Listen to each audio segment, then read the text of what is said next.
Oda, the creator of One Piece, is often celebrated for his boundless creativity, the kind that feels almost childlike in its freedom. The manic obsessive energy that Oda has to keep creating his work is something you'll only see once in a generation.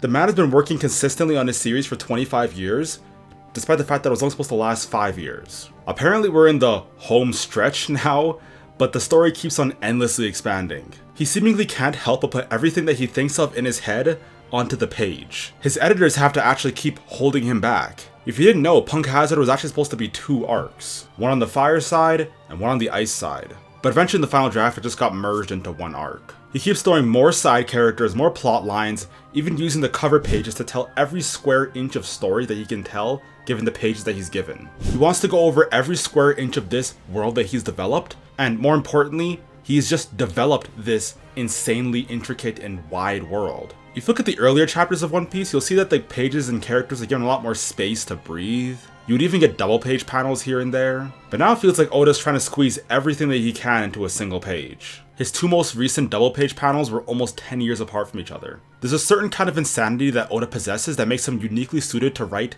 this long, sprawling series and seemingly never run out of ideas. Now, you can debate whether Oda's the best mangaka or not, but I certainly think that he's the most creative one out there. I'm going to teach you how to tap into at least some of the creative embers that Oda has, because there is a formula to it. His world building, characters, and plot lines are so sprawling and sporadic, they're so endlessly fun that it seems like only a child could come up with something like that. And well, that's where we begin. To understand creativity, we need to understand children.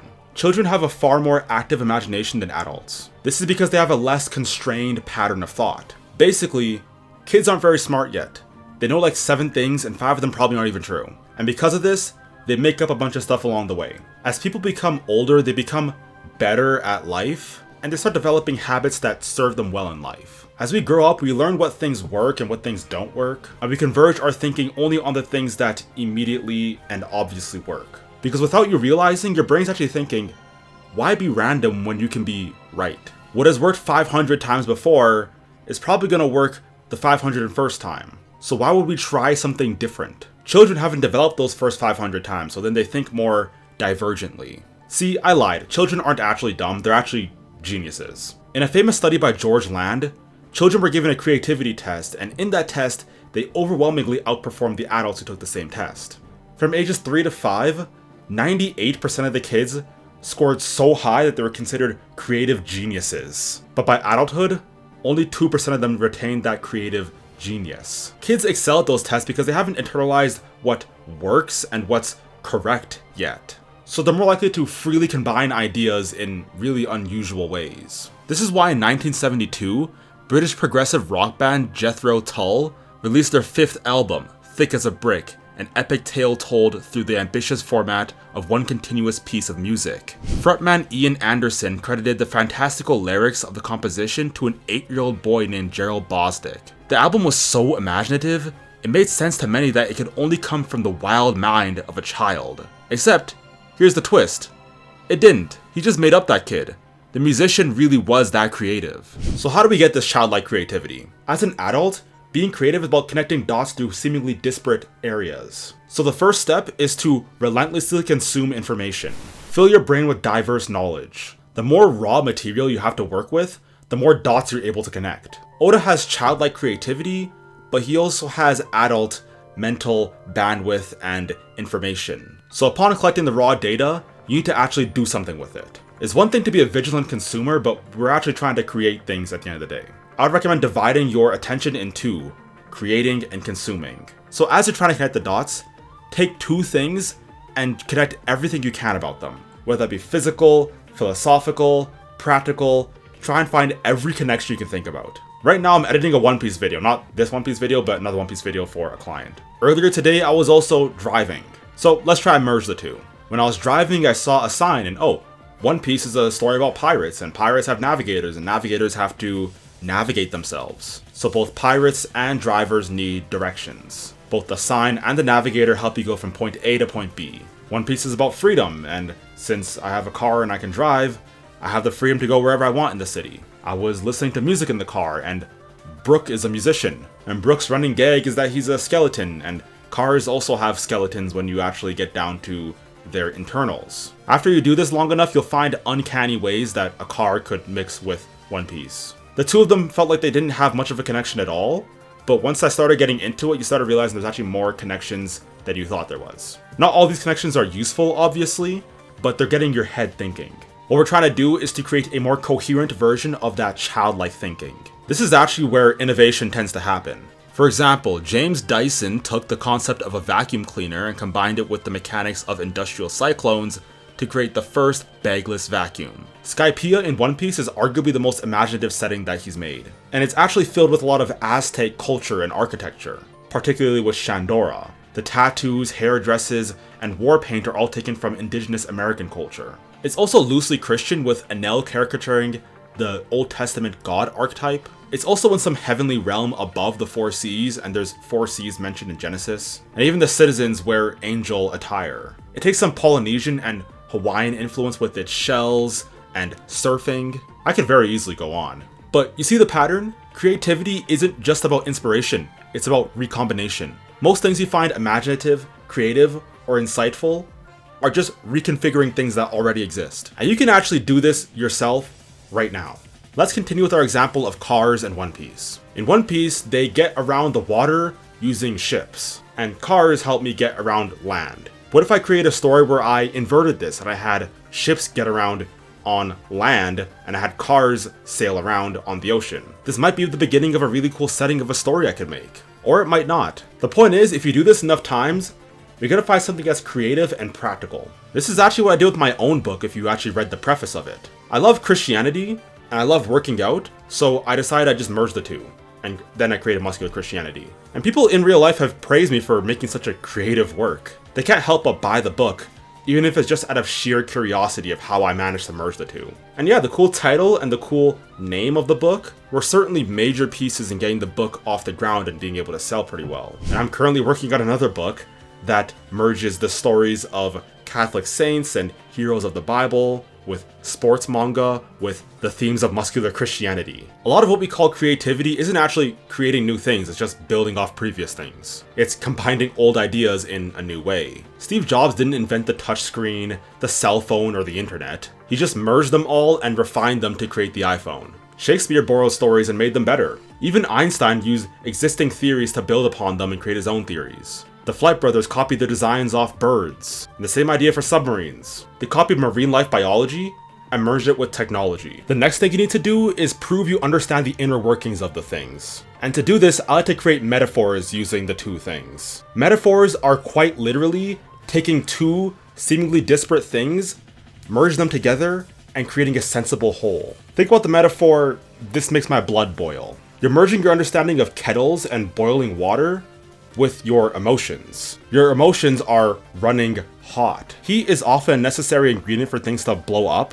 Think of when you put something in the microwave for too long, like pizza pops or something. So that's why the water is boiling up, right? Because it's really hot. Cool, you made sense of one part of the metaphor. So the water's boiling, it's really hot, and this is somehow similar to your blood. Alright. When water boils, it evaporates, it becomes a cloudy sort of mist. When your blood is boiling, your emotions are similarly spilling out. In a way, parts of it are evaporating, but a lot of it is still contained in and running really hot, ready to explode at any second. So, your emotions are really hot, and they're also spilling out in very small ways. Let's go back to my One Piece and driving example. Driving through traffic is like sailing through Yonko territory. And if you get too hasty and try to beat a red light or something, then the Marines will come and they'll slap you a ticket that you need to pay off. That kind of metaphor is really silly, of course, but it's only possible to make something like that unless you have a decent understanding of both traffic and driving and One Piece. I know this exercise is kind of weird. It's like trying to explain a joke after you made it. You know, it's not really funny anymore after you explain the joke. But it's important, and it demonstrates that you actually understand what you're doing. You need to understand the inner workings of things, and once you do that, you're able to make really deep and articulate connections between disparate things. Shakespeare needs to actually understand how those ancient stories worked and why they were so popular. Einstein needed to understand those physics formulas at a really high level, otherwise he couldn't build off them and create something new. You need to know the rules well enough to where you can bend them and break them. I use metaphors for my exercise because if you think about it, every story is actually just a metaphor. Spy movies where the main character has to hide their identity, or else they're gonna put everyone else in danger, or maybe they just don't want to reveal their identity for personal reasons. That's a metaphor for real life where people hide their own identities because of the consequences that may bring to them. Spider-Man also does this in a different way. And yeah, One Piece is a metaphor too. It's a metaphor about Oda's idea of freedom. And even larger than that, his macro ideas of what the ideal world should look like. You get the point. Try and come up with metaphors that will help you describe various things. And when you make metaphors, you understand the relationship between things that you otherwise wouldn't have been able to come up with on your own. And that's the kind of mental muscle we're trying to cultivate. And speaking of muscle, if you want to get jacked, consider joining my fitness program. Link in the description. So that aside, Eiichiro Oda is definitely heralded for his large creativity, but it's also no coincidence that he has an encyclopedic knowledge of history, geography, religion, mythology, politics, all of world history. Water 7's geography is built around constantly rebuilding and adapting to various water levels. Water 7 is built around a series of islands that connect through canals like Venice. Then Oda thought about how he could expand on that idea. How would this function on a larger scale in real life? What twist could I add to make this more interesting? The constant thread of water shapes both the architecture and culture. Residents are expert carpenters and shipwrights because they have to repair and reinforce the city all the time. Because of their talent, you could justify there being a bunch of industrial steampunk elements too. These are natural adaptations you would expect in a city like this. From there on, it was just about increasing the scale of things. I made a video on One Piece and its Christian influences, and that video is nearly 20 minutes long. And compared to other influences Oda routinely takes from, the Christian influences are relatively small. And one critique I got from that video is that the comparisons were rather surface level. And you know, it's actually kind of true. I'm not accusing Oda of being a surface level thinker, but yeah, a lot of the connections were pretty surface level. It was meant to be a sort of fun fact kind of video, not a deep thematic analysis. But yeah, when you make enough connections, this sort of stuff just happens. It has to happen. You can only have so many ideas before some of them start to contradict each other. And Oda was clearly using Christianity as a sort of aesthetic instead of a thematic backbone. And in regards to these main themes, One Piece is not a surface level manga. I've talked about its philosophy and nuances in great detail in other videos. You need at once surface level thinking and deep thinking to be maximally creative. And to do that, I'm going to give you some unconventional advice, but you need to get bored. Step 2 to thinking like Oda is getting bored. Boredom is the key to deep thinking. There's a whole meme category called shower thoughts. And it's funny because shower thoughts are probably only really a thing because that's the only moment in our lives that we are forced to not have any technology, like our phones and our computers, constantly entertaining us. We are forced to stand there with our brain and ruminate on random thoughts. This puts your brain in something called the default mode network. When we're not focused on a specific task, our frontal lobe and hippocampus become more active. The frontal lobe is arguably the most important part of your brain that helps distinguish you most from an animal to a human. This mental standby mode often produces our best thinking. Oftentimes this leads to daydreaming. Daydreaming silences our inner critic. It lets our brains make more unexpected associations, which helps us be more creative.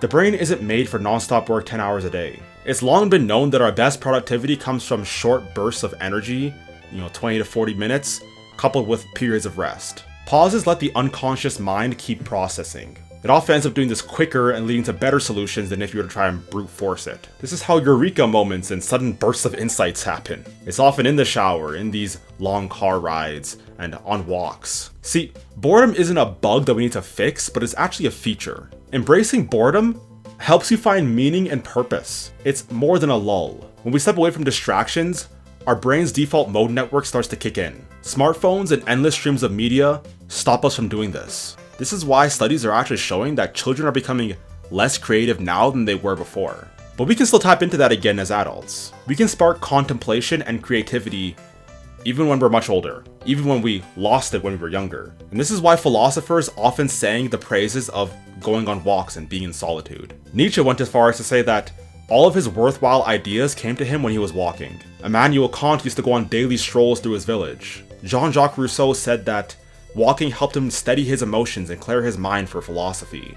The Stoics wrote about the value of solitude and meditative contemplation. None of these people had smartphones or tablets that they could turn to, so their brains were completely at rest. On top of this, there's actually a lot of evidence to suggest that moderate exercise actually improves your IQ and brain plasticity. This literally puts your brain in a more childlike state in the most positive way I can term that. because as we know, children have very plastic brains. This means that your brain literally becomes better at problem solving and finding novel solutions through walking. But it's not just contemplation and creativity that boredom helps. Boredom actually fosters self-reflection.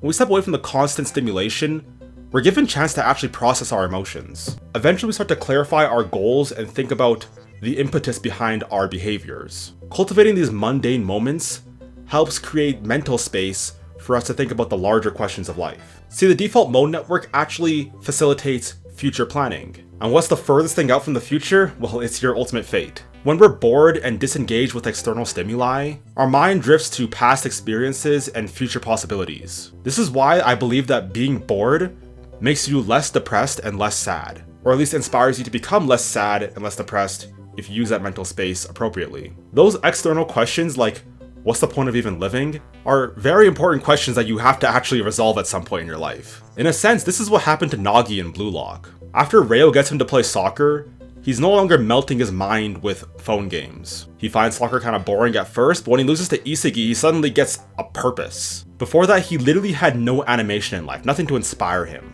But going through something uncomfortable, like losing, made him start to think about what he's actually wanting to do with his life. And after he gets kicked out of Blue Lock, you see that he can't just keep mindlessly playing phone games anymore. He wants to come back to Blue Lock. So much so that he's even camping at the facility for a number of days. And now that he's likely to come back to Blue Lock with Kira, he's given a new reason to play. I genuinely believe that a big reason we're so depressed in society is because we don't actually know what we want to do with our lives. And we never take the time to seriously contemplate those questions because we never give ourselves the time to seriously contemplate those questions. There's actually a very clear correlation between nihilism, or in this case, not knowing why you're living, and depression. And on the other hand, having a clear, set purpose for why you're living is a very good, one of the best deterrents against depression. So get bored. Start thinking about why you're actually here. What's the point of living?